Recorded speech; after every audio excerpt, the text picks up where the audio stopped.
സ്വാഗതം. നമ്മുടെയൊക്കെ സ്വഭാവം, നമ്മുടെ മൂല്യങ്ങൾ, കാഴ്ചപ്പാടുകൾ ഇതൊക്കെ എവിടെ നിന്നാണ് വരുന്നത്? നിങ്ങൾ എപ്പോഴെങ്കിലും ചിന്തിച്ചിട്ടുണ്ടോ നിങ്ങളുടെ വ്യക്തിത്വം എങ്ങനെയാണ് രൂപപ്പെട്ടതെന്ന്? നിങ്ങളുടെ കൂട്ടുകാർ, നിങ്ങളുടെ വീട്, ചുറ്റുപാടുകൾ ഇതിനെല്ലാം എത്രത്തോളം പങ്കുണ്ട്? ഇന്ന് നമ്മൾ ഈ വിഷയത്തിലേക്കാണ് കുറച്ചുകൂടി ആഴത്തിൽ ഇറങ്ങിച്ചെല്ലുന്നത്. ഒരു കുട്ടിയുടെ മനസ്സ് ഒരു ഒഴിഞ്ഞ സ്ലേറ്റ് പോലെയാണെന്ന ആശയത്തിൽ നിന്ന് നമുക്ക് തുടങ്ങാം. അപ്പോ ആ സ്ലേറ്റിൽ ആദ്യത്തെ അക്ഷരങ്ങൾ കുറിക്കുന്നത് ആരാണ്? അതെ, അവിടെയാണ് ഈ കൂട്ടുകെട്ട് എന്ന വാക്കിന്റെ പ്രസക്തി വരുന്നത്. നമ്മൾ സാധാരണയായി കൂട്ടുകാർ എന്നാണ് അതുകൊണ്ട് ഉദ്ദേശിക്കാറ്. എന്നാൽ ഒരു കുട്ടിയുടെ ജീവിതത്തിലെ ആദ്യത്തെയും ഏറ്റവും പ്രധാനപ്പെട്ടതുമായ കൂട്ടുകെട്ട് അവരുടെ കുടുംബം തന്നെയാണ്. പലപ്പോഴും മാതാപിതാക്കൾ പോലും തിരിച്ചറിയാത്ത ഒരു വലിയ സ്വാധീനമാണ് കുട്ടികളുടെ ഈ വളർച്ചയുടെ ഘട്ടത്തിൽ അവർക്കുള്ളത്. ഓക്കെ, നമുക്കതൊന്ന് വിശദമായി നോക്കാം. മാതാപിതാക്കൾ അവരുടെ സ്വാധീനം തിരിച്ചറിയുന്നില്ല എന്ന് പറയുമ്പോൾ അതെന്താണ് ഉദ്ദേശിക്കുന്നത്? നമ്മൾ സാധാരണയായി ഒരു കുട്ടിയുടെ ഒരു കൗമാരപ്രായത്തിലുള്ള സ്വഭാവത്തെക്കുറിച്ചാണ് കൂടുതൽ ആശങ്കപ്പെടുന്നത്. പക്ഷെ അതിൻ്റെയൊക്കെ വേരുകൾ അതിനും എത്രയോ മുൻപ് തുടങ്ങുന്നുണ്ടല്ലേ? തീർച്ചയായും. ഇവിടെയാണ് മാതൃകയുടെ പ്രാധാന്യം വരുന്നത്. ആൽബർട്ട് സ്വൈറ്റ്സർ പറഞ്ഞ ഒരു കാര്യമുണ്ട്: മാതൃകയാണ് ഏറ്റവും മികച്ച സ്വാധീനമെന്നല്ല, മാതൃക മാത്രമാണ് ഒരേയൊരു സ്വാധീനം. കുട്ടികൾ നമ്മൾ പറയുന്നത് കേൾക്കുന്നതിനേക്കാൾ കൂടുതൽ അവർ നമ്മൾ ചെയ്യുന്നത് കാണുകയാണ്. നമ്മൾ സമ്മർദ്ദങ്ങളെ എങ്ങനെ കൈകാര്യം ചെയ്യുന്നു, മറ്റുള്ളവരോട് എങ്ങനെ പെരുമാറുന്നു, ഇതെല്ലാം അവർ ഒപ്പിയെടുക്കുകയാണ്. ശരിയാണ്. റോബർട്ട് ഫുൾഗമിന്റെ ഒരു വാചകം ഓർമ്മ വരുന്നു: കുട്ടികൾ നിങ്ങളെ ശ്രദ്ധിക്കുന്നില്ലെന്നോർത്ത് വിഷമിക്കരുത്, അവർ എപ്പോഴും നിങ്ങളെ നിരീക്ഷിക്കുന്നുണ്ടെന്നോർത്ത് വിഷമിക്കുക. അതെ, അതുതന്നെ. അതായത് 1000 ഉപദേശങ്ങളെക്കാൾ വലുതാണ് ഒരൊറ്റ പ്രവൃത്തി. ഉദാഹരണത്തിന്, ഒരു കടയിൽ നിന്ന് സാധനം വാങ്ങുമ്പോൾ ബാക്കി കിട്ടിയ പണം കൂടിപ്പോയാൽ അത് തിരികെ കൊടുക്കുന്ന ഒരു അച്ഛനെ കാണുന്ന കുട്ടി. ആ കുട്ടി പഠിക്കുന്ന സത്യസന്ധതയുടെ പാഠം ഒരു പുസ്തകത്തിനും നൽകാൻ കഴിയില്ല. അപ്പോൾ ഈ നല്ല മാതൃകയാവുന്നതിനൊപ്പം തന്നെ അവർക്ക് സുരക്ഷിതമായ ഒരു ലോകം ഒരുക്കിക്കൊടുക്കേണ്ടതും അത്യാവശ്യമല്ലേ? വളരെ പ്രധാനപ്പെട്ട ഒരു പോയിന്റാണിത്. അവിടെയാണ് ഒരു നല്ല രക്ഷാകർത്താവിന്റെ അടുത്ത ഉത്തരവാദിത്തം വരുന്നത്. ഒന്നാമതായി, തുറന്ന ആശയവിനിമയം. എന്ത് കാര്യവും ഒരു ഭയവുമില്ലാതെ, വിമർശനങ്ങളെ പേടിക്കാതെ വന്ന് പറയാൻ കഴിയുന്ന ഒരിടം വീട്ടിലുണ്ടാവണം. പ്രത്യേകിച്ച് കൗമാരപ്രായത്തിൽ ഇത് വളരെ പ്രധാനമാണ്. ഈ ഘട്ടത്തിൽ മുത്തശ്ശനും മുത്തശ്ശിക്കും ഒരു വലിയ പങ്കുണ്ടെന്ന് തോന്നുന്നു. അവരെ പാടാത്ത നായകന്മാർ എന്ന് തന്നെ വിശേഷിപ്പിക്കാറുണ്ട്. ഒരു സംശയവുമില്ല. സ്നേഹവും അറിവും പകർന്നു നൽകുന്നതിൽ അവരുള്ള പങ്ക് വളരെ വലുതാണ്.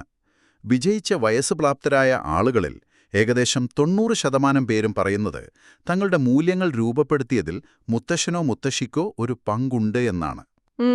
എന്നാൽ ഇവിടെ ശ്രദ്ധിക്കേണ്ട ഒരു പ്രധാനപ്പെട്ട ചോദ്യമുണ്ട്. ഈ മാതാപിതാക്കൾക്കോ മുത്തശ്ശന്മാർക്കോ അവർക്ക് സ്വന്തമായി മാനസികമായ ബുദ്ധിമുട്ടുകളുണ്ടെങ്കിലോ?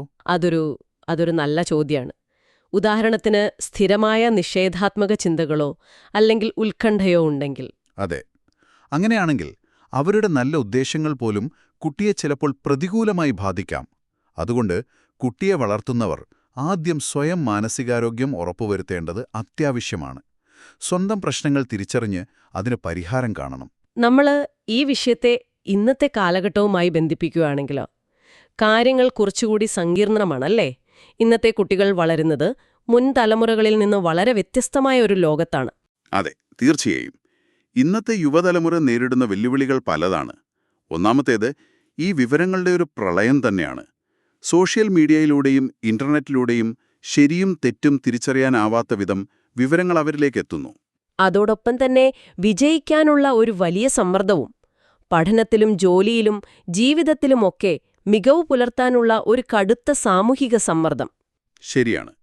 പിന്നെ പരസ്പരവിരുദ്ധമായ ആശയങ്ങൾ, മതം, ശാസ്ത്രം, രാഷ്ട്രീയം തുടങ്ങിയ വിഷയങ്ങളിൽ വ്യത്യസ്തവും പരസ്പര വിരുദ്ധവുമായ ആശയങ്ങൾ അവരെ വല്ലാതെ ആശയക്കുഴപ്പത്തിലാക്കുന്നുണ്ട്. ഇതെല്ലാം കൂടിച്ചേരുമ്പോൾ ഉത്കണ്ഠ, വിഷാദം തുടങ്ങിയ മാനസികാരോഗ്യ പ്രശ്നങ്ങൾ യുവാക്കൾക്കിടയിൽ വർദ്ധിക്കുന്നതിലും അതിശയിക്കാനില്ല. ഇതെല്ലാം കേൾക്കുമ്പോൾ വളരെ നിരാശാജനകമായി തോന്നാം.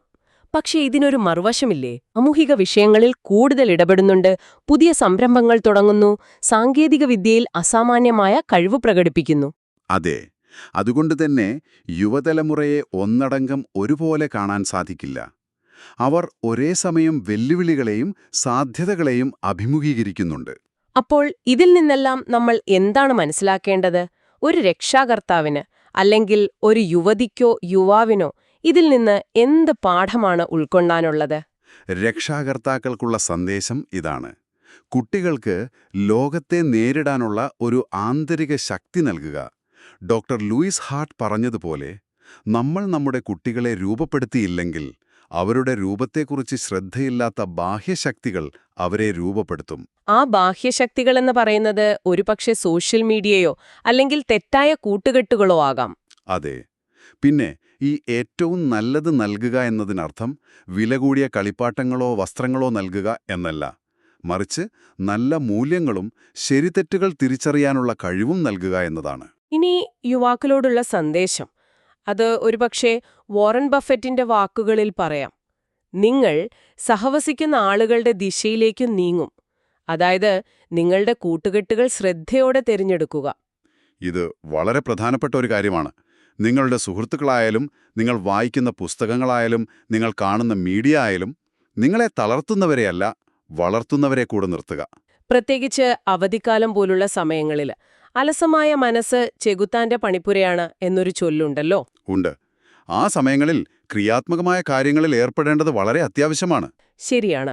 അപ്പോ അന്തിമമായി ഒരു കുട്ടിയുടെ സ്വഭാവത്തിലെ പിഴവുകൾക്ക് കുട്ടിയെയോ അല്ലെങ്കിൽ അവരുടെ കൂട്ടുകാരെയോ മാത്രം കുറ്റം പറയുന്നതിൽ അർത്ഥമില്ല. പലപ്പോഴും അതിന്റെ അടിത്തറ പാകിയത് കുട്ടിക്കാലത്തെ ചുറ്റുപാടുകളാണ്. ശക്തമായൊരു ധാർമ്മികവും വൈകാരികവുമായ അടിത്തറയുണ്ടെങ്കിൽ ഏത് പ്രതികൂല സാഹചര്യത്തെയും അതിജീവിക്കാനൊരു വ്യക്തിക്ക് സാധിക്കും.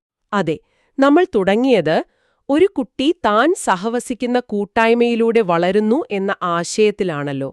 അതിന്റെ ഒരു സ്വാഭാവികമായ തുടർച്ചയാണ് പിന്നീട് അവൻ തന്നെ കൂട്ടായ്മയിലൂടെ അറിയപ്പെടുന്നു എന്നത്. ശരിയാണ്. ഇനി ഈ വിഷയം കേട്ടുകൊണ്ടിരിക്കുന്ന നിങ്ങൾക്ക് ചിന്തിക്കാനൊരു ചോദ്യം തന്നുകൊണ്ട് നമുക്ക് അവസാനിപ്പിക്കാം. മുതിർന്നവർ കുട്ടികളെ രൂപപ്പെടുത്തുന്നതിനെക്കുറിച്ച് നമ്മൾ സംസാരിച്ചു. എന്നാൽ തിരിച്ചെങ്ങനെയാണ്? വേർഡ്സ്വർത്തിന്റെ പ്രശസ്തമായ ഒരു വരിയുണ്ട്: കുട്ടി മനുഷ്യന്റെ പിതാവാണ് എന്ന്. നമ്മുടെ ചോദ്യം ഇതാണ്: ഒരു കുട്ടിയുടെ നിഷ്കളങ്കതയും ജിജ്ഞാസയും അവരുടെ കാഴ്ചപ്പാടുകളും ഒരു മുതിർന്ന വ്യക്തിയെ എത്രത്തോളം സ്വാധീനിക്കുകയും മാറ്റുകയും പുതിയ പാഠങ്ങൾ പഠിപ്പിക്കുകയും ചെയ്യുന്നുണ്ട്?